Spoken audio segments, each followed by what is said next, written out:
States of America, and to the republic for which it stands, one nation, under God, indivisible, with liberty and justice for all.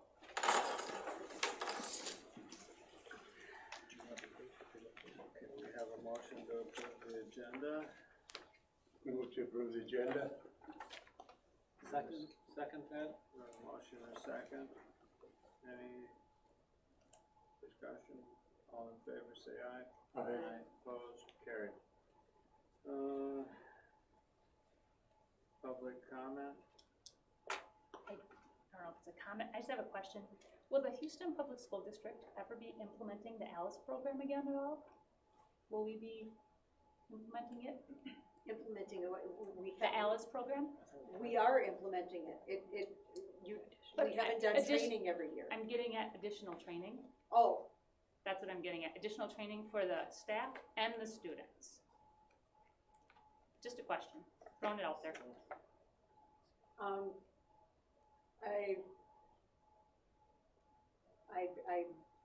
don't know. Okay. I will talk to the principals about that. Thank you. Okay, anybody else? Okay, consent items. Can I have a motion to approve consent items?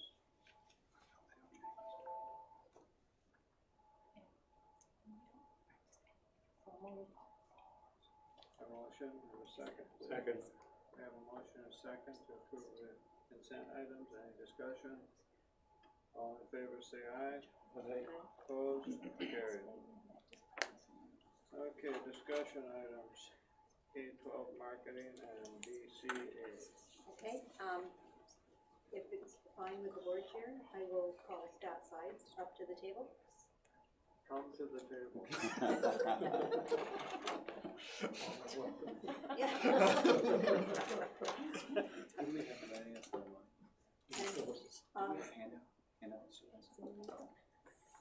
Scott can All right. introduce.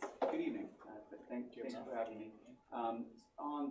In the Zoom meeting here, we have James Hill, who leads marketing for our Central Region schools and is involved in other regions, and Bill Bethel, who is our direct contact for Central Region schools.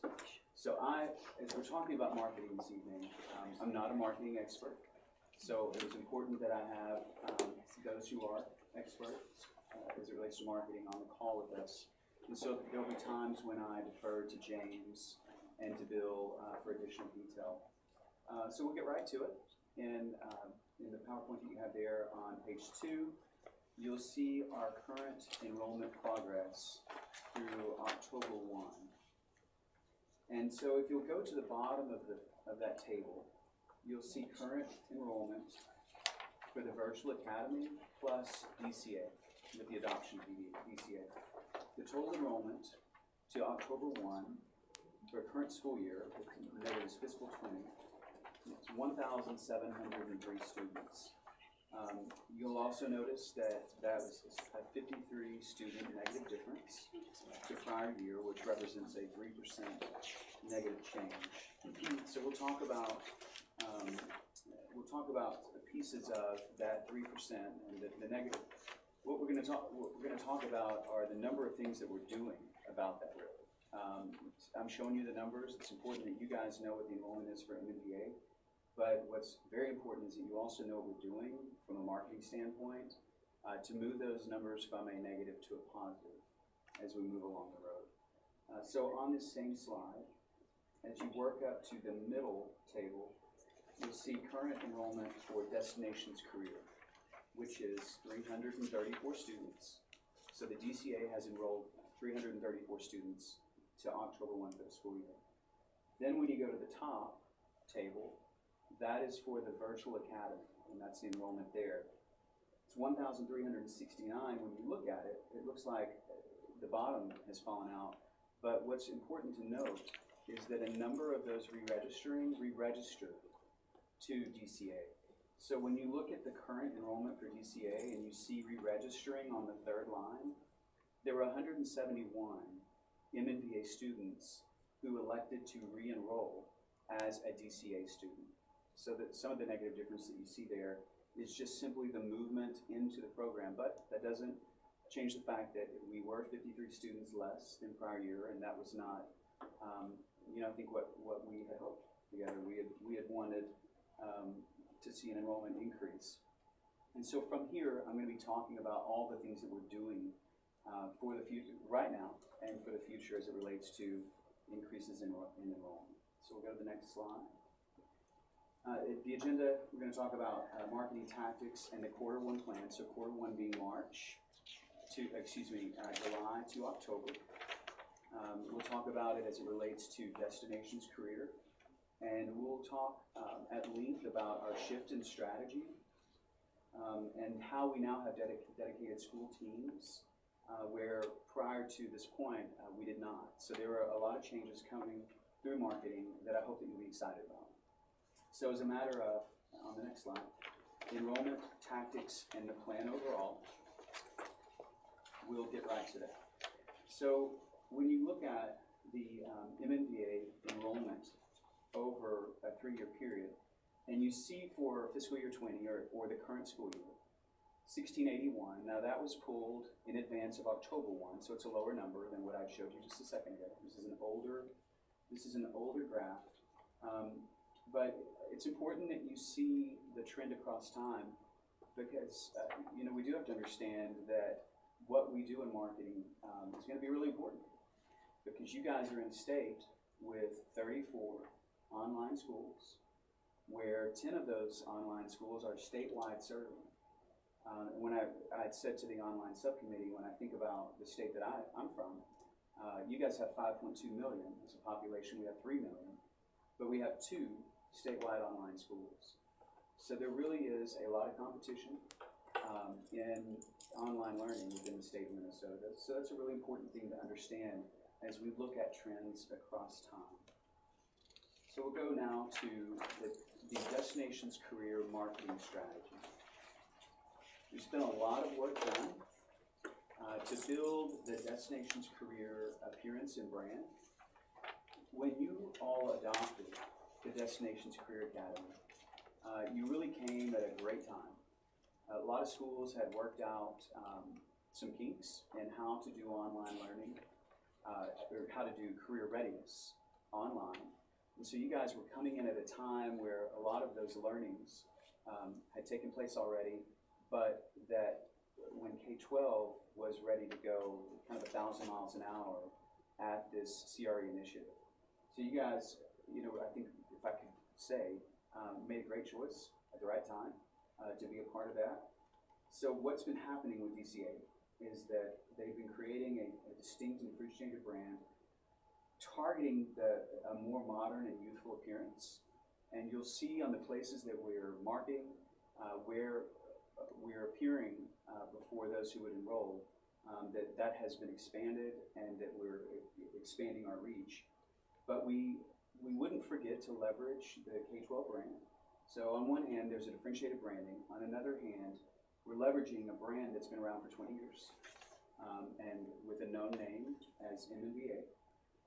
We're targeting new segments and leveraging new channels. And so when I talk about targeting new segments and leveraging new channels, DCA marketing included things like places like Spotify, Pandora, Twitch, which is a gaming platform I've never been, but I've certainly heard Twitch, Snapchat, which we've all heard, YouTube, Instagram. And so there is a very, I would say, intense effort to get in front of students as well as parents, because research tells us that students are 47% a part of the decision about where they will school. So trying to do more, getting in front of students in this competitive market. Then developing a new creative campaign designed to reach the target audience, and building a very intentional destinations career journey to support how students enter. And so we use the word acquisition, but we're just talking about how students will know and have the chance to enroll. So we'll go to the next slide. So when we think about MNVA marketing, how we first generate interest, and then how they move into the school, how they can choose to be enrolled. On the left side, you see TV, radio ads, online display ads, social media, which has been, I would say, vastly expanded in a very short period of time as a central point of focus. Webinars where we tell parents about the schools, emails that are provided, teacher spotlights where we spotlight the good work that teachers are doing to help the community to know the virtue of the school. We provide YouTube ads. You see your superintendent and head of school there represented on the bottom of the page in one of those. And so from there, they come into the landing page. And so the top is the look of just the virtual academy itself in the VA. Of course, we have the Enrollment Center providing support throughout this time. I mentioned in a previous meeting that the Enrollment Center has specially trained agents for the Destinations Career Academy so they can talk about career readiness in a different way than the traditional agents could. And then on the bottom of the page, you see the Destinations landing page and how DCA is brought into the more traditional website. So these are all important pieces of how we're funneling interest and where we funnel it to and the way that it looks. We'll go to the next slide. So next is another look in terms of the customer journey. This gives you a larger visual example of what students see on the K-12 Virtual Academy side as well as the Destination Career Academy. So this is our current branding and look when you're searching, that you would be likely to see these pages. We'll go to the next slide. So this is going to be a more traditional set of information. We have done national TV and radio for a long time. You can see how much is done and you can see where it's done. Where the grayed out boxes are, that's the month that it would be running in Minnesota and in the specific places. Especially as you move down, you see local TV and local radio. You can see how it's targeted to a specific area of the state. But what we're doing right now is we're working to target, to better target specific segments. K-5, for example, especially DCA, a lot of push there and trying to be more targeted and doing so with success. On the right side, you see the TVs, radio stations, and markets. So that's all information that is really the traditional marketing approach that we've had. And so we'll go to the next slide, and this is probably the most important part of my being here, is to talk about the strategy shift and what's taking place in terms of new teams dedicated for specific purposes. So on the next slide, we see adjustments in media efficacy. There is a TV tracking, and this is where if a really detailed explanation is needed, I would have to go to the guys in Zoom. But iSpot helps us to understand when we run TV at certain places at certain times, what then happens as a result. So we're not just blasting information. We're blasting information and we're measuring the exact response to how that information was shared and what it means for enrollment overall. We're buying for specific audiences who would be likely to respond. And so understanding where do we find greatest response and then targeting as a result of that higher level of response. Expanding to new channels and platforms to extend our reach. And then, so in terms of James or Bill, in terms of modeling detailed paid search and the ROI drivers, if you guys would want to shed additional light on any of these next 3 points, that would be appreciated. Are you guys able to hear me, I hope? Oh, you have no audio? So, hey, can you hear me? Oh, good. There we go.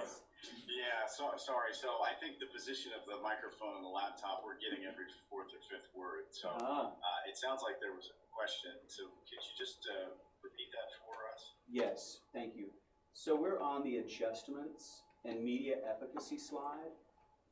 And when we talk about modeling detailed paid search and ROI drivers, we're starting to get into a marketing language that you guys would do a better job clarifying. So if you guys could clarify, in terms of the modeling, detailed paid search, the champion, challenger, email testing, and process improvement, if you guys want to weigh in on those 3 points. I'm still having I'm sorry to interrupt, I think you're in the middle of your question, still having a very hard time, but I think what you're asking is kind of to describe what it means by kind of that line item that says modeling detailed paid search ROI drivers. So Yes. ROI meaning, okay, good. Yeah, I'm on the right track. ROI meaning return on investment. Basically, simply stated, we have a team that's responsible for ensuring that the advertising we do online is effective, but also that we're getting the most out of what we spend for bidding on terms, search terms that people are looking for related to Minnesota Virtual Academy and online school in Minnesota.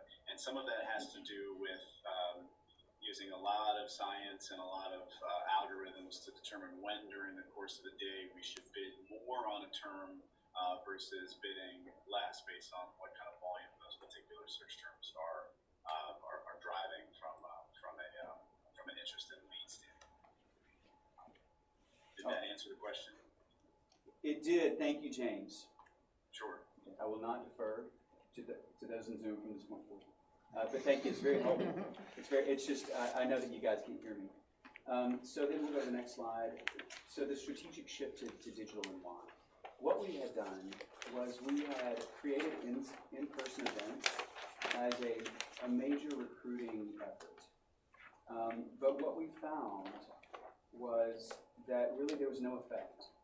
And so we found that as we were creating these sites throughout the state, even those who then enrolled would report that really the event itself had no impact on their decision to enroll. So gleaning no effect, we needed to make a shift. And so those funds were redirected to our social media efforts. And as a result, the bullets at the bottom, we now have a dedicated social media team, dedicated digital team, dedicated marketing intelligence, and so these are things that have just happened. This is not something that happened 2 years ago, and we're hoping for the effect. These are things that are happening right now, and then I think we'll all be excited to see how these things have effect over time. We'll go to the next slide. So in terms of the dedicated school teams, the first one that I would talk about is the dedicated social media team. And there basically are monthly content plans, social page management, and then basically partnering with social media contacts and analytics that are enhanced. So over a 3-month period of time, this was a question in the subcommittee, and the question was more specifically to page likes, which would be sort of fourth down on that red table. But the reach itself, in terms of measuring reach, we saw a baseline in May of 2,661 that would have been reached via social media, and you see how that grows then to by September of 4,249. So it would appear that these shifts are important shifts in terms of their reach. And so these sorts of measurements will be key as we were evaluating the effect of this substantive shift into social media. When we go to the next page, there's a dedicated market intelligence team, and this is really important for MNVA's DCA, especially. It helps us know in terms of market research what new businesses and programs are made available. We can get information from public sources in the state of Minnesota, but not nearly at the sort of level of detail that we are able to get through market intelligence. It helps us in terms of to know career and technology trends, to understand population trends and state employment details. So this is something that also competitive research is a matter of market intelligence. So if there is, in a state where there are 34 online schools, Where there is other success, we will work to understand that success as market intelligence, and then work to duplicate it and make it better. And so that's just a part of being competitive, and something that I hope that you guys would feel really good about. So in terms of the market intelligence, on the next slide, you can see here what we understand about destinations and specific employers who these career paths that you all have deployed, where it could have impact in terms of employment, and to make this real for students and really a value add for them, as well as just a matter of market intelligence. So then we go to the next slide. We have a dedicated public relations team now. In 2019, so these things have been happening, but there wasn't a dedicated team to these things. Bill and others would, along with their duties as regional director, would have been involved, but now the teams are dedicated to these things. And so when we think about the dedicated public relations team, in 2019, we had positive media earned in the amount of $94,532 if we were paying in the state of Minnesota. But what this does is it helps us get out to the community the virtue of MNBA, the important things that are happening for kids here, positive things for teachers, and really just helps the community be aware of the positive things that are taking place. And so with that dedicated public relations team, we would expect to see even more and really be able to tell our story well. And then there's a dedicated local digital marketing team where school-specific content, and this is the next slide, as it relates to photos, videos, testimonials, will come more quickly and more completely to the school websites and landing pages. So it's not other positions catching that duty, but rather a dedicated team for this purpose. We'll see updates to Google My Business listings, ongoing updates to school website with staff bios and photos, and that's an improvement that has happened already. And so with these local teams, I think that we're really hopeful that they're going to have impact that we haven't seen. And so when we see the 53 students that we would have imagined that we would have had at least that plus some with UCA, I mean, that's what we had imagined of it. We believe that these shifts are going to be important shifts for growing the student population that I believe that you guys want here within MNBA. So within the appendix, there are a couple of important pieces. The acquisition of channels and networks, these are all places that we run. Television and so on, national TV, the search pieces, local TV, but over on the right, also teen-centric places that appeal to the teenage population, Spotify, Snapchat, and so on. So we really are expanding our reach, and I hope you would be excited about that. Really a lot to see there. The next appendix piece, in terms of leads, so leads are any sort of interest whatsoever. They make a quick call, they click on something, any sort of lead whatsoever about an interested party who might enroll. But what we see in leads here is that it's the blue line. We see a later spike than we saw, for example, in fiscal year 19, prior year, fiscal year 19, which is the green line. But yet, we still do see a late happening spike. So, I think that's encouraging. When we see the enrollment received, which is the bottom left quadrant, you notice that the blue line does not spike in the same way as it has in prior years. And so really that, in terms of new approvals, would be related to fewer new approvals than we would be expecting. And then ultimately, the actual approvals are on the top right hand, and then total net enrollment on the bottom right hand corner. I know that was cut off. And so finally, I would bring you to the next slide. So you guys have adopted CRE. You have an exclusive opportunity in that way. And DCA has its own market. Its own, that basically when a Minnesota student decides that they're interested in DCA, they immediately are channeled to you. And so that's the decision that you made as a board. And it's something that I think will pay dividend as time moves along. But when we look at the national survey results, when the question is raised, are you interested in a full-time online school? 2% of parents and 4% of students say yes.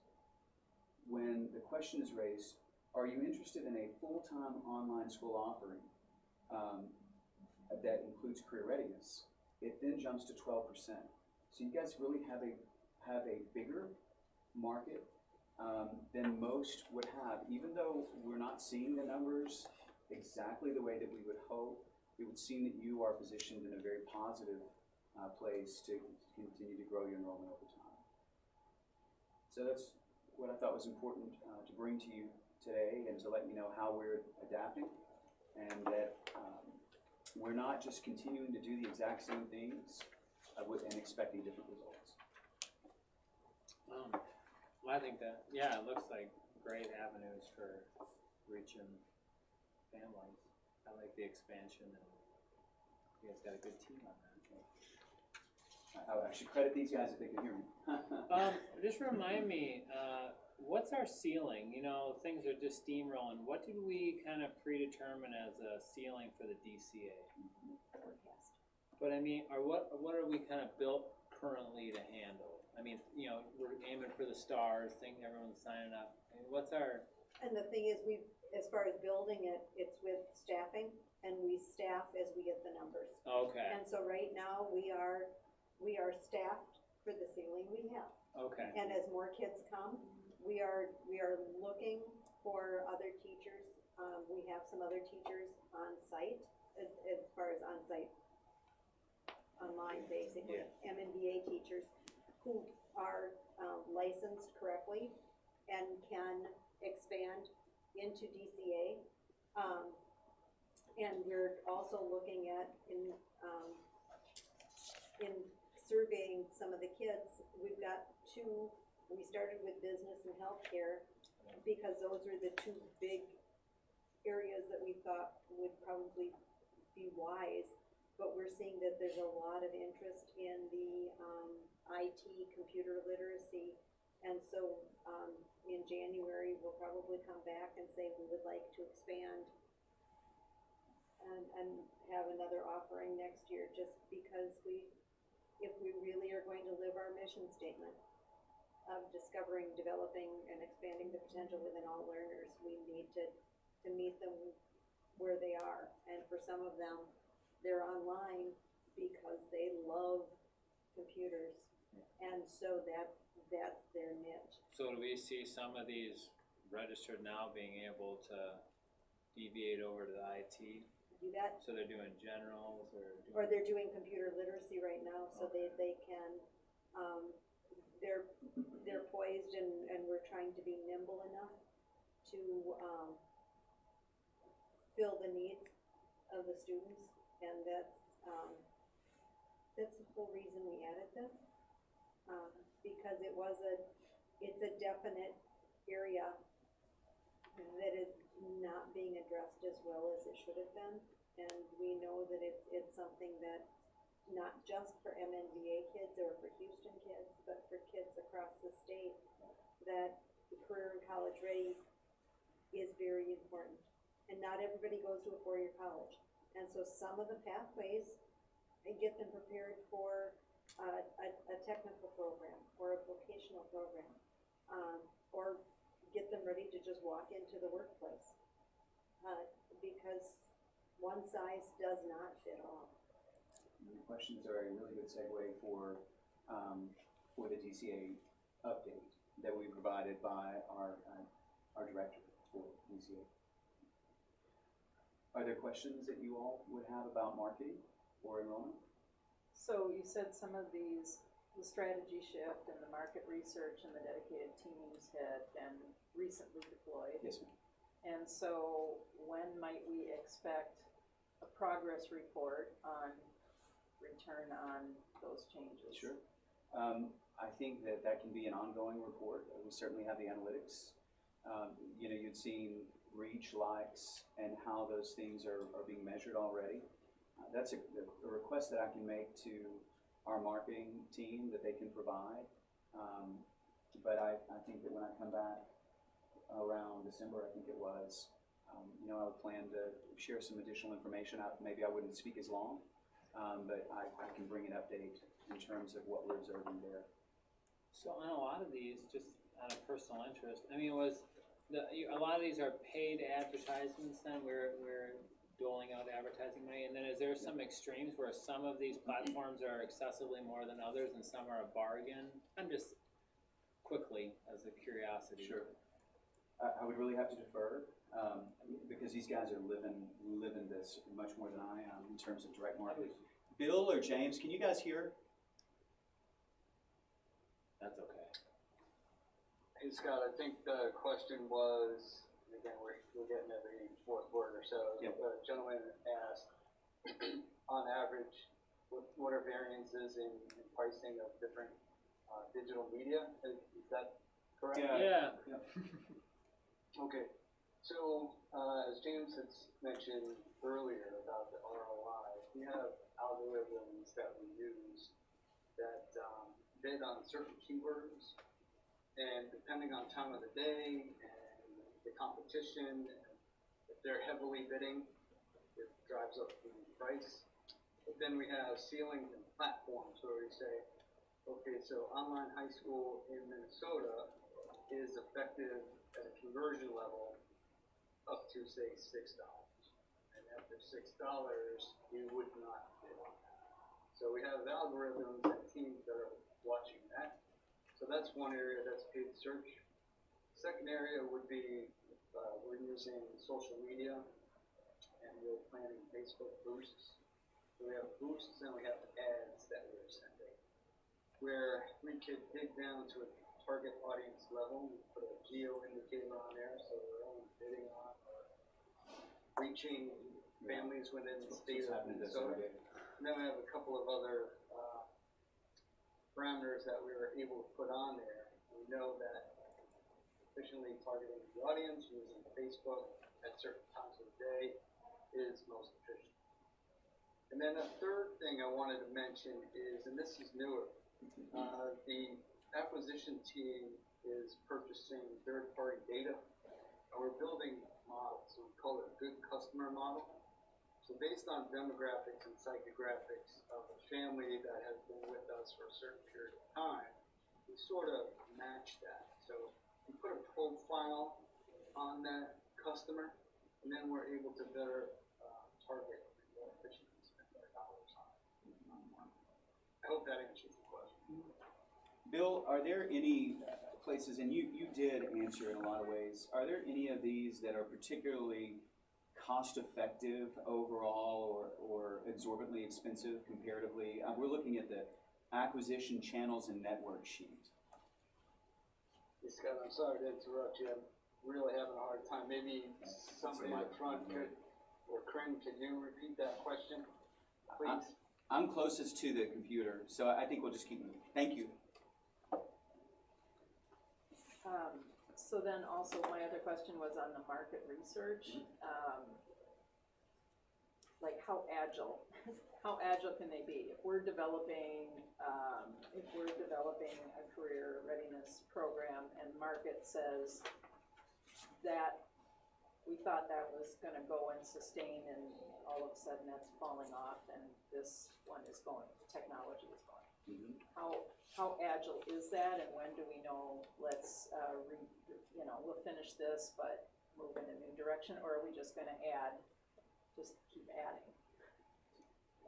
So, I think that would be a decision in terms of pathways to add, for the most part, because what we're offering already is highly sought. It's very popular pathways, but the market research then would tell us what should we propose to add in this next year, and then we would have to think it from a staffing standpoint, and that's how we would handle it. But it would help us know what should be our next steps. For example, a heavy machinery union has reached out to K-12 and wants to be a part of MNBA. And so that will be a decision to come, as direction for whether or not that is the right piece to add. It's very exciting. But, from a research standpoint, we would come and say, research says this, there's this organization that would like to, so what will be our final determination for the coming school year? So we prepare those things.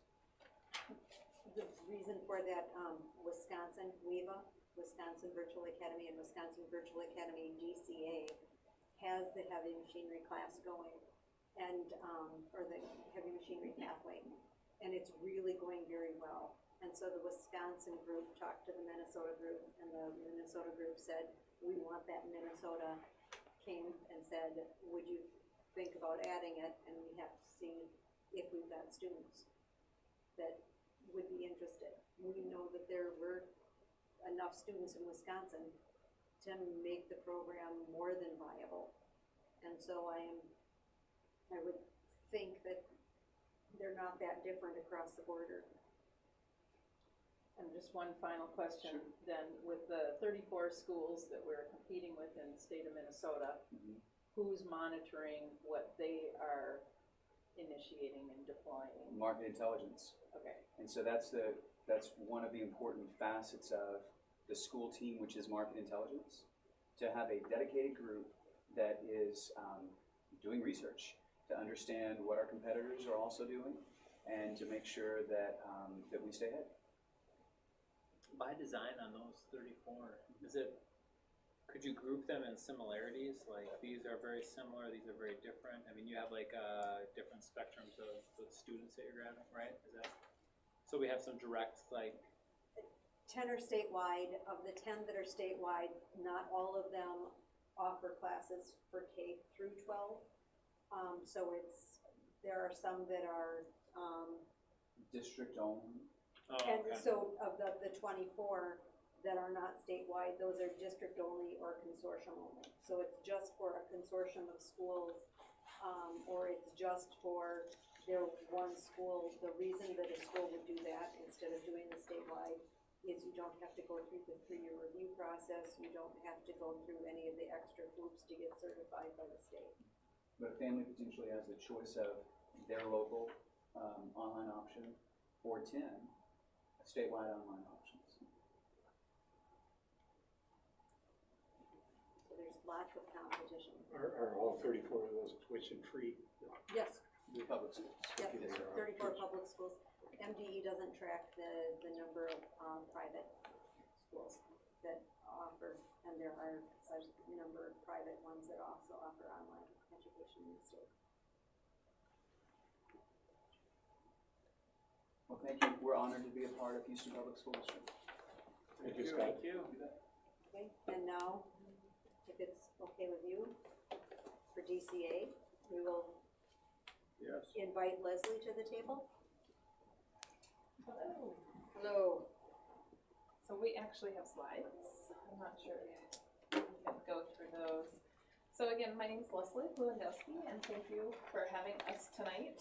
It's exciting for me to be here because I believe so strongly in what DCA is for kids and the opportunities that it has. So for me, coming on in May really is fulfilling because I have seen this work happen in brick and mortar schools and in school districts, other places. So to be a part of that in an online space, we are setting trends in the state, and it's very cool to see. I work alongside of Teresa Grussel, who is the assistant program coordinator. She was here earlier today. She's from Lewiston. And she is a great partner in crime for me because she really has a deep work history in adult workforce as well as colleges. And so partnering us together for this work is a great opportunity for both of us to do that. So what has been happening, just since May as an overall update, I think one of the biggest things we've been doing, Scott mentioned that, this train is moving at 1,000 miles per hour. And so taking DCA and what it is in its concept and making it very personal to MNBA so that it fits into the fabric of what MNBA is. So Josh, as you asked questions about what is our ceiling, what is our cap, it really is about what is it that DCA is, what does it offer our kids, and when we're looking at students in grades 9 through 12, how can that just become part of everyday operations for how MNBA operates? So it's not in competition to, but it is something that enhances the learning experience and really sets us apart from what we're doing. We also had been preparing for our fall launch. Student registrations, making sure that all systems were working together to make sure every student knew about DCA, every student had an opportunity to opt into it for returning students as we were launching a new program, but also all new students coming in with the correct information, and then working on our external relationships because it's a key part to what we do for destinations.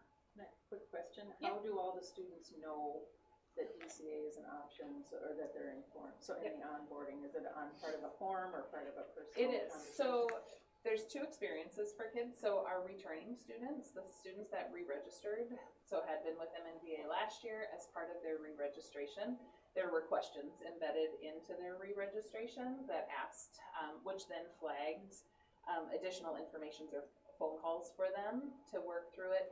New students, again, where Scott looked at the marketing slides and showed kind of those different funnels, depending on where students come in, they could come in directly through the DCA funnel. They could come through MNBA. A question then in their enrollment process could flag then a conversation with a career readiness advisor who is specially trained to talk through DCA. And then on the back side, I am looking at those students that are coming in on it's every day, every other day kind of a thing to see any student in 9 through 12th grade. If they come in and have no indication for DCA, I've taken an opportunity through either surveys, phone calls, emails to reach out as well to try and provide some additional information.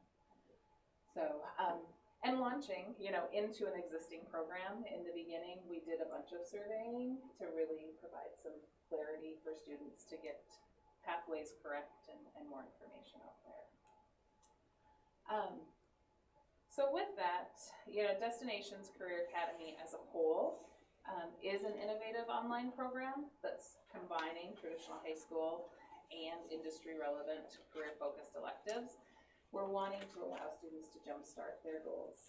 So we have conversations around, what is it you want to do when you grow up? What are your hopes and dreams?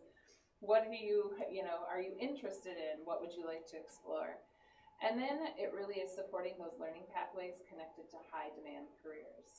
So when the question was asked about how nimble we are, we want to pay attention to what those high demand career fields are. We also want to pay attention to what are sustainable living wage jobs. And so students are informed. So often we think of healthcare, it's an easy step in as a certified nursing assistant, who then can go to school to get their LPN, who then can go to school a little bit more to get their RN, who can go to school a little bit more and move up that way. So we're thinking about that as well within other career fields. So what are your entry level places? And then what is the training that's needed for it or the certifications attached to it? And how then can that help move students forward? And most high schools kids aren't thinking about sustainable living wage jobs, but that is our job to be helping those conversations, to think about, okay, you want to live in an apartment, you want a car, you want a BMW, okay, what does that cost? So this is the type of job you may need to have to do that. And overall, it always comes back to the vision of MNBA around that discovering and developing and achieving the potential in all learners. So DCA is not a one-stop shop, shoebox approach that every kid chugs through in the same way. It really is, every student is an individual with individual hopes and dreams, and then partnering with them to meet those goals and dreams. So when we talk about really embedding into the fabric of MNVA. I think it's important to, just always step back and think about K-12 or MNVA, it's a K-12 virtual school. So we're serving all students, all grades. Students in grades 9 through 12, we're focusing on because that's where these courses are available to them. So each student in grades 9 through 12 has to earn their 34 core academic classes. Those are set by the district. And so your English, your math, your science, social studies. But then within your elective courses is where those options come into play. Those are blended with the rest of the K-12, right? Yeah. They're okay. Yep, Okay, yep. go on. So as this visual shows, it's just laid in. So within those elective courses, some students may choose to just do general electives. They may want to focus in the arts, maybe more than anything. So they're finding whatever art electives they can, digital photography, painting, all of that. Some students in grades 11 and 12 may just decide, I'm going to college and have navigated that kind of traditional PSEO route and just are attaching to whatever PSEO classes that they're wanting for that. Some of our students are doing some career exploration, some CTE courses. But when we walk into destinations, what we're trying to do is kind of embrace all of that together with a value add in being intentional about how we do it. And so we're looking at those pathways. So when we look at business and marketing, we're looking at a business introduction class, an explorations class. We're moving then into maybe accounting, if that's the area that they want, followed by some Microsoft certifications. And so it is planned very thoughtfully around if students move from step A, B, and C, they then will be ready to either A, take college courses or graduate better poised to enter either, again, a training program or the workforce, depending on what it is they're looking for. The other thing within destinations, so not only being intentional about the pathways, is it does allow students to enter to say, hey, I really want to go into healthcare and take one course and go, I never want to be in healthcare ever again in my life. I want to work on the computers that maybe are in a hospital. And so students can shift between pathways. So it's not as if they just get in and stay. We also have 3 critical components to the destinations, I think, that are value adds for us that are no cost. They're not additional fees for us. So one is Nepris. It is a platform that allows us to bring in individuals that are working today in whatever industry field to our students in a face-to-face way. We're able to use the Nepris platform in their schedule of conversations that they have planned.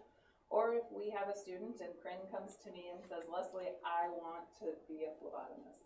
This is what I truly want to do.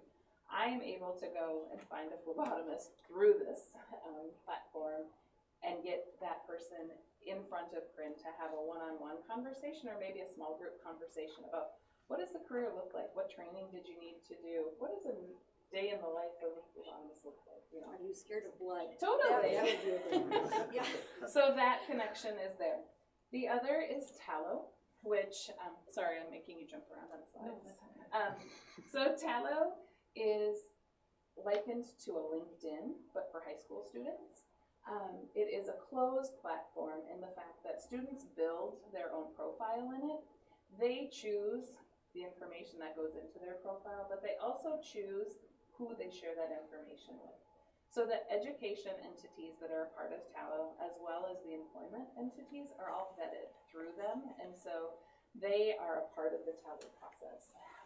The other great thing about Tallo is it provides about $20 million worth of scholarship opportunities to students and can connect them to that, as well as then like Skills USA or other career technical service organizations. Students have access to further their own personal skills within that and their leadership skills. So that's where Destinations kind of in that spot is very unique and embraces all of the other pieces of it. The nice thing about Tallo, more and more colleges and universities are actually becoming members of Tallo.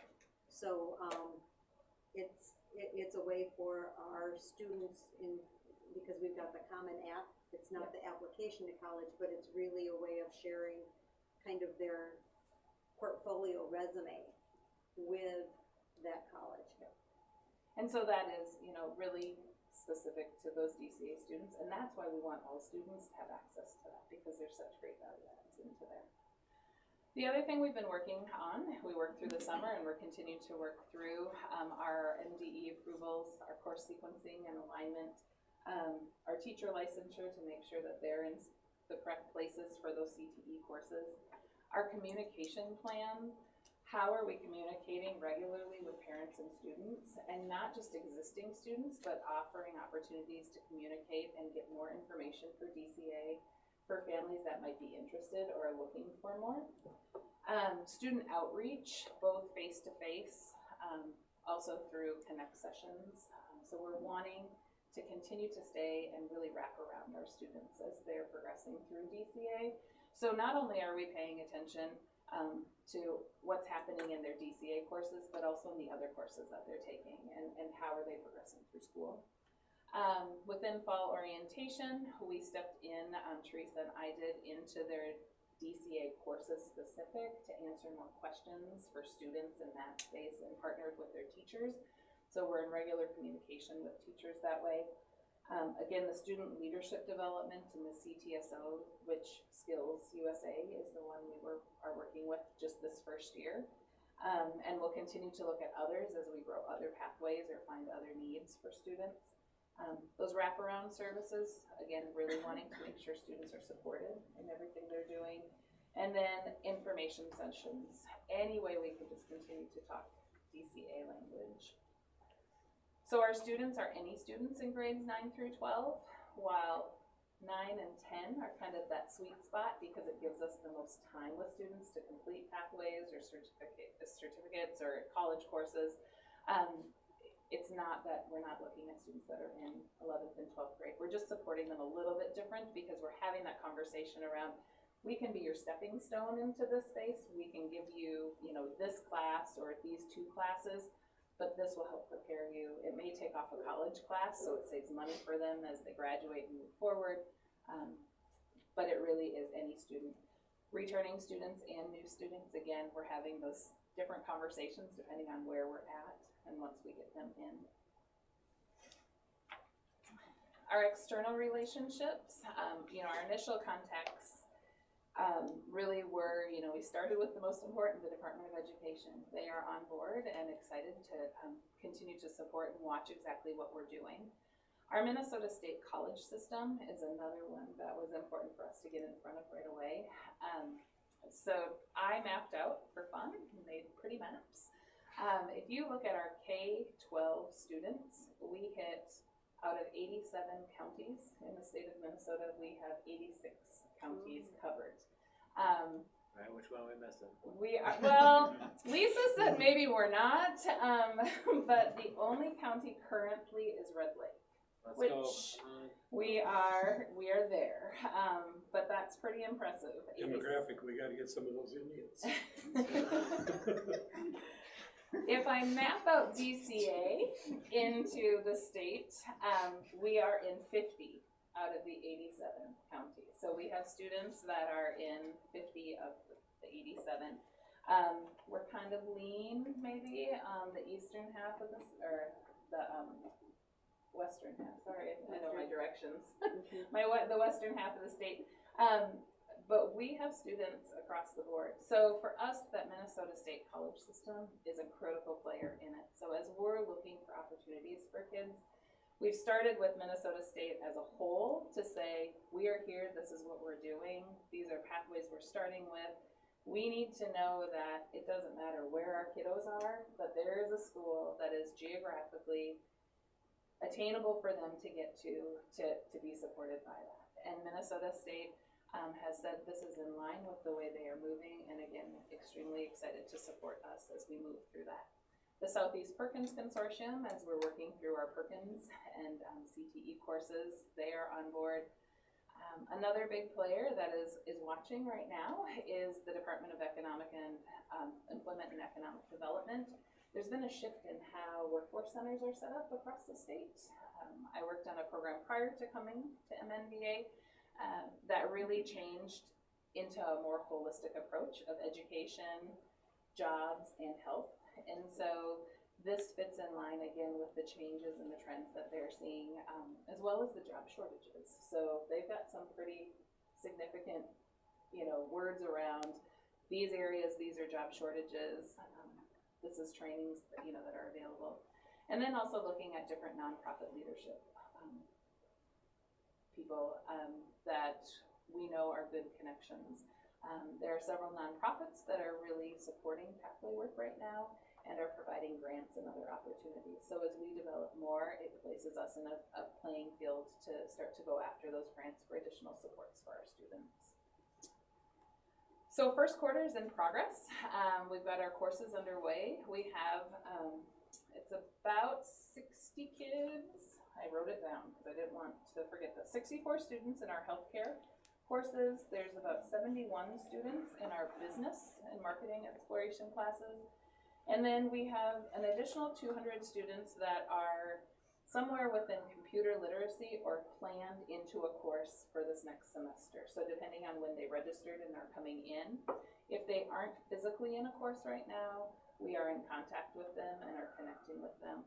Because I think it's important as we've really thought about what DCA is, it's not just classes. It's an experience that our students are getting and a support system that they have together. The other thing we have done is we've launched project-based learning in all of our courses, so except computer literacy, I should say, in our explorations courses. So students, instead of being in a traditional online virtual class, they are operating in project-based learning, which is a different philosophy in education, moving our teachers from the giver of all information to really a facilitator. So our students are wrestling with real-life problems in those specific areas. They're getting their content through those problem situations. I've been telling people our healthcare explorations just did a fabulous process in groups of 4, 5, or 6 students working together, which was fascinating to watch them shift into the space. They were kids that didn't know each other. They created very in-depth decision trees around a problem with a child being on life support and how parents and medical staff would have to determine which possible choices it would be, and then produced a final outcome that they presented then to their teacher and other classmates.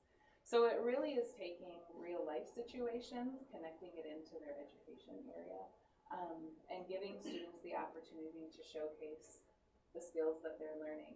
Project-based learning really does utilize skills that are needed in the workplace. So when we're looking at collaboration, when we're looking at independent understanding of information, how do you research things? How do you gain other things?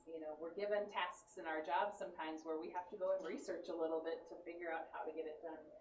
And so they are being supported and facilitated through that. And that is really critical to their growth as they become independent workers post-graduation. As far as that plan in healthcare, I'm glad they worked through it, but I'm hoping none of them will ever have to use it. Totally. So any other questions for me at this time? Is that project-based learning built into the curriculum? Yep, so the courses were built around project-based learning, and will continue to develop as they go along. The first exploration courses within project-based learning, it's really a continuum. So they're very teacher-directed projects at this point in time, but there will be a gradual release into student-directed projects as they continue in their program. And so we did send a special education teacher and the health service teacher to a how-to class, basically, with project-based learning this summer. And so it's a train the trainer model. And the reason that we're sending a special ed teacher along, if they're supporting students, they have to really understand what project-based learning looks like and how to help somebody within that environment. So there's a lot of good ideas there. And there's ongoing, so they're being trained, there's regular monthly project-based learning PLC cohorts that are happening, so they're getting continuous support around that as well. And just one, me with the question, sorry. How does our MNBA high school principal participate in any of this, or is this No, Is so she- this really is, for me, it is working hand in hand with Angela, Okay. and so it is not, DCA as a program isn't a standalone. It really does need to be embedded into that fabric of what MNBA is as a whole. And so I can't support kids without the support of the principal, and so making sure we're in lockstep with that and making sure our students are where they need to be is critical. Other questions? Thank you, a lot of information. Justin?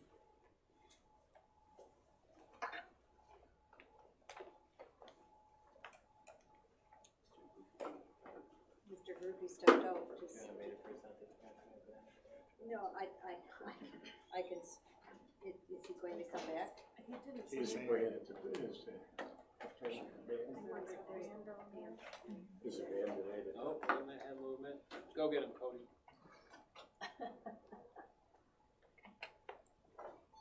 Otherwise, we can move on down Yes. the line. Yep. Let's go to old business. Assurances of compliance and EDIA. EDIAM. The insurance of compliance, I submitted that online.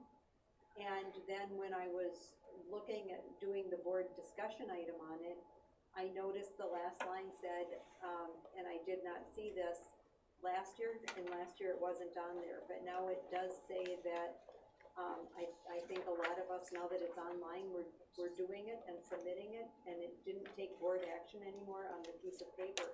However, they put the caveat on there that it does still require board approval as per statute. So what the assurance of compliance is, it's all done online. There is nothing to print off, nothing to show you. It's very similar to our old assurance of compliance that we have, policies, that we have all the mandatory policies, that we are annually submitting the annual review policies, that we are looking at all of those, that we've got that policy review cycle, that we're sure that we have, that we're an equal opportunity employer, that we have the policies readily available to anybody, and that we've got all of those, other,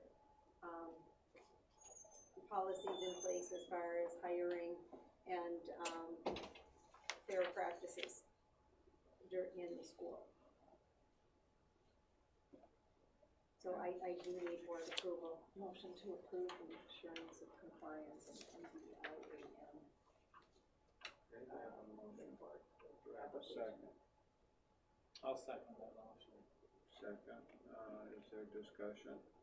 The EDIAM is the new, form, so, I have not asked you to redesignate me as the Iowa, but, when that comes into play, when January hits, and, I will need to be once again designated as the individual, with authority, at that point, it's so that I can have access to the EDIAM as opposed to the MIDMS. So just where you know the letters are coming from. So was my motion just for the assurance of compliance? Yes. Okay, so scratch the rest of that on my motion. Okay. Any other discussion? All in favor, say aye. Aye. Opposed? Carried. World's best workforce goals. These are the goals that were shared with you at the last board meeting. Just 2 weeks ago. Yeah. I believe we've had meetings every week. And no questions have been raised, but they do need board approval. Move to approve. Motion. Second. Discussion. All in favor, say aye. Aye. Opposed? Carried. World's best workforce public meeting. We need just to set the date and time. we talked about it, we never actually officially acted on it, so we just need the official. Okay, we talked about this, I have the 21st in my schedule as World's Best Workforce. okay. Is that what you're To approve. suggesting? That is the week of Thanksgiving. No, it's the week Week before. before. Yeah, I won't. That whole week? Okay, so, for the hearing on the 21st? Yeah. We have a motion to approve the hearing on the 21st. Do we have a second? Second. Motion is second. All in favor, say aye. Aye. Discussion. I think Corinne was gonna say, we need time to get the report together. The district advisory committee did not have necessary information to compile and present the report, so that's MDE why doesn't I'm. have the World's Best Workforce data out yet, nor do they have the template out yet, so. So So we we're can pushing set it far this, enough but ahead, so hopefully if we they don't have it. have it done by then, we'll have to take it off the agenda and set a special meeting, I suppose. Yeah, we will. Needs to be in by December 1st. Right. All in favor, say aye. Opposed, carried. Okay, policies for second reading, policy 419, tobacco and environment. This has the updates in it that, include all, Maybe electronic. right, Motion to approve. Second. Discussion. if legislative action goes through, we might have to revisit this one again, because, I don't know if it'll change if all become illegal, so it might just change it a It's little. all right, just revisit it as often as it needs to be in the public eye. Okay, The governor is really working on it. yep, Now, this environment actually includes all school property. correct? all school property, including, ball fields and playgrounds, yes. Have we ever enforced that? It's a little bit hard to. Yeah. Yes. We do not enforce on property that is leased during hoedown. At that point, the hoedown committee is in charge of enforcing. Right. Yeah, because we're not gonna, I'm just trying to think if we have signage out there. I was just gonna say, if kids are looking for a project, signage around the district would be a great project. There's signage at the elementary. On the ball field at the elementary, I think it does say no drinking and smoking over there. I know, but we could update them and it'd be a good and get them unified, that would be a good Eagle Scout project. somebody's project. Honors It's Society or. actually illegal even for the student, not using it, just have them in their possession. Okay. Adults are different. Okay. We have a motion second, right? All in favor, say aye. Aye. Opposed, carried. Okay, new business, FAA National Trip. We have some kiddos that, qualify to go to the national convention. And, there should be something in your packet. How many are going, you know? I think, 4 qualify. Is it only high schoolers? Yeah, it's 7 to 12, yes, 7th, or so 8 through 12, They're taking a bus with, starting at Blue Royal yes, through. looks like a great opportunity. yes. And the entire trip schedule is there. The cost is $150, which, Isn't that just for the bus? Is that just for the bus cost? because the FFA covers all the other costs because they did a lot of fundraising. Motion to approve. Second motion. We have a motion and a second to approve. All in favor, say aye. Or discussion. It's fantastic. I mean, I was in FFA and I went to national and I learned so much. I think it's very important for people. Okay, any other discussion? I don't need to race through this. Sorry. If you hurry, I can go watch. Yes, I was thinking of you. Somebody. All in favor, say aye. Aye. Opposed, carried. Approval for third quarter pay, Move to approve. third quarter pay. We have a motion Second. and a second. Discussion. All in favor, say aye. Aye. Opposed? Carried. Okay, Do we need, policies for first reading. just read them through, find next, and if you have questions, raise the questions before we approve them next, our next meeting. What I was gonna ask is, do we have to approve the land trip tonight, or was it just for informational purposes and discussion? It will have to be approved at the next meeting, so looking through, there's information in your packet. It's, he doesn't have a lot of details yet. But like as far as where they're staying or where there's, that their meals are included. And this will come up for approval next month, October 17th.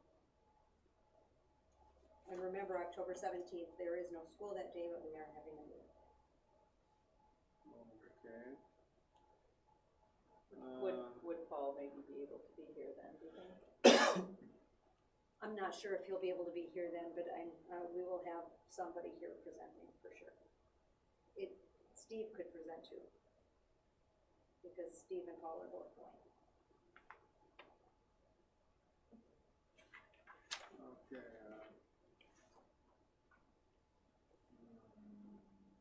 important events. Just our next board meeting is, during MEA, so that's.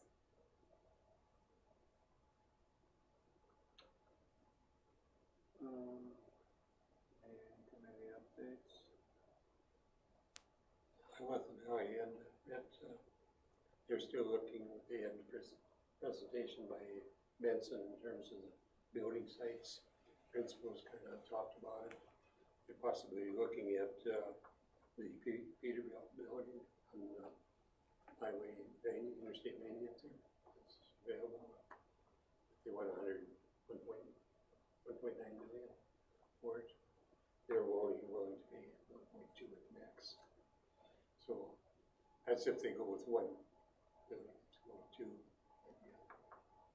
I did bring up also in terms of our school psychologist that we weren't satisfied with services from that, and they're looking into that. So. Yes, the day after your meeting, Deb Marcotte called and we had lunch, so thank you. And you got it all settled, right? I thought there were some things that we did get settled. There are still some loose ends, but we made a step in the right direction. Good. And then we mentioned that the district advisory committee had met, but we couldn't move forward, so we do have another meeting planned. When Trin has the data, we'll get to the report. So we'll be looking at that hopefully before November when we have to present it anywhere. Okay. Is there a meet and confer meeting coming at the end of the month? October 24th. And there are items that you don't know? I have no idea. I have not, well, I have not been. The two union reps reached out and said, are we having this? And I said, this is when it's scheduled. Okay. Well, there's a process. Don't in they place. usually have to put some? Yeah, there's a, but they, so, yeah, it's getting close to that time. Yeah. I would think. Yeah, we're still, and negotiations is this Sunday, so. Okay. Okay. Did the online school meet before this? You heard everything we talked about, so. Yep, it's, Okay, board superintendent feedback, thank you, future agenda items. Are there other agenda items that you would like on the next? It seems to me that, we're gonna have some discussion of that, He's in passing. parent, chaperoning their kids. Oh, with family season pass. Yeah. If you would like that to be an agenda item, we could do that. It is the first year, and we did hear one parent, but in talking to Tom, he's had 2 people talk to him. Okay. I don't know what that means, but I think I think we more or less said that we would at least say whether or not it's gonna continue or the way it is, or whether we're there's gonna some, look for other options for some things, or. Okay, we can put that on as a future agenda item. Okay, anything else? Motion to adjourn. So move. Second. All in favor, say aye. Aye. Should we have had discussion? Adjourn.